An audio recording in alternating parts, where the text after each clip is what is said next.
When I was 6, the feds raided my house and took my dad for manufacturing methamphetamine, and he was sentenced to 12 years in the federal penitentiary. I started smoking weed with my cousins when I was about 8. On my 12th birthday, I was introduced to methamphetamine by my father intravenously, and I enjoyed it, and I thought I was fitting in, and I thought that's what was gonna keep me and my dad close. At 15, me and my girlfriend at the time got pregnant. I quit doing drugs. But I was doing really, really good in life.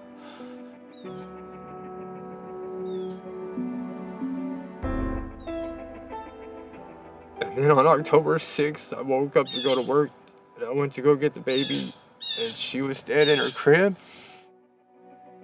On October 10th, when we buried her, I tried to commit suicide. If I can't kill myself, I'll make somebody kill me.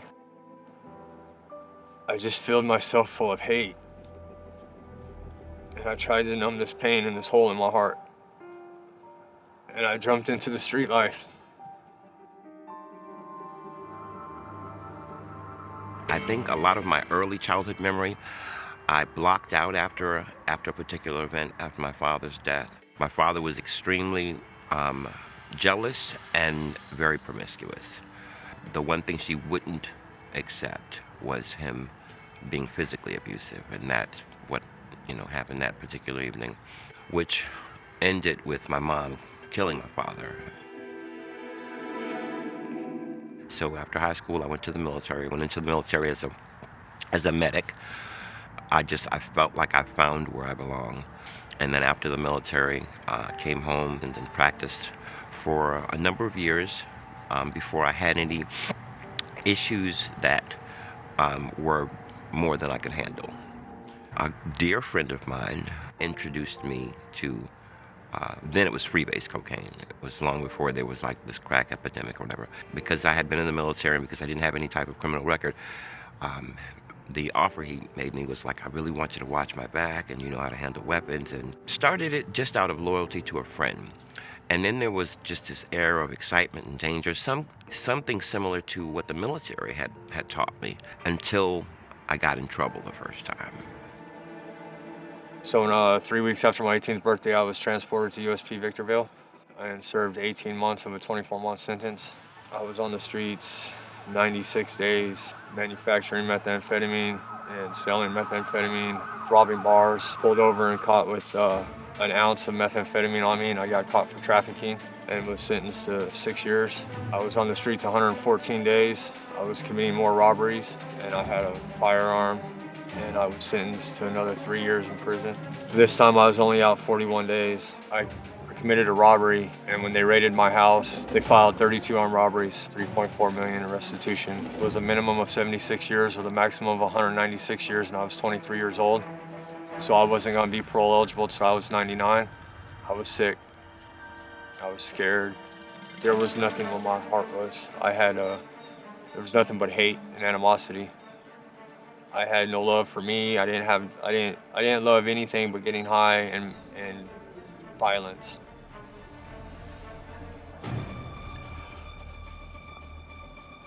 I joined the Aryan Brotherhood in 2008. I've always wanted to fit in. I watched my dad with his brotherhood. I wanted to be a part of something. We can't eat, drink, or smoke with another race. We can't gamble or do business. It was punishable by death if you were affiliated. Two significant parts that most black men experience: a level of acceptance in your own community, and then a level of acceptance outside of your community. And oftentimes we're faced with decisions that will make us give up one for the other. Oftentimes when I'm outside of my mom's house and spoke the way she taught me to, I get in fights because it was like, why are you talking white? Who are you trying to be? So it was always this struggle to be accepted or to fit in. Growing up in Florida and predominantly in the South, I've experienced some in-your-face racism that was scary. It was a a culture shock to me in some ways because initially, being raised in Miami, there was such a cultural blend. You didn't see a lot of that in your face, racism. My mother always chose which school I went to. She always ensured that I'm going to go to a school that had, good academic programs. So when we moved to Sarasota from Miami, I was going to Goshio.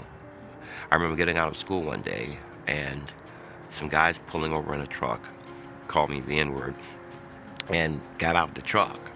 I ran track, so I was pretty fast, and I was able to get away. Never gave it much of a thought as to what would have happened had I not gotten away.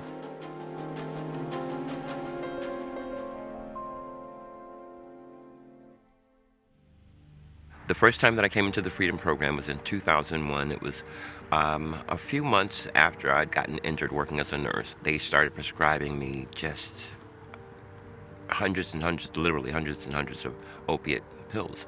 What I didn't realize, though, how much of a setup it was for me to return to my drug of choice, which was cocaine. I was so broken emotionally and mentally and spiritually. The drugs were just a small part of it. Since I've been in the Freedom Program this time, I've been able to reacquire my driver's license. I'm about 4 weeks shy of getting my license back as a nurse. This past year, I've had more contentment and more peace being still than I've had since I can remember. I got out of prison in July 2016. Was here a year and was messing up, and I got caught and went to the county jail and was introduced to the recovery pod. I met Jim Roosh, and he talked about the Harvest House, and he talked about this literature that just talked about our mind and brain chemistry and about why I did what I did. And one thing that Jim always made us understand is that we weren't bad people. And it was the first time I heard anybody say that I wasn't bad. I played God for so long in prison.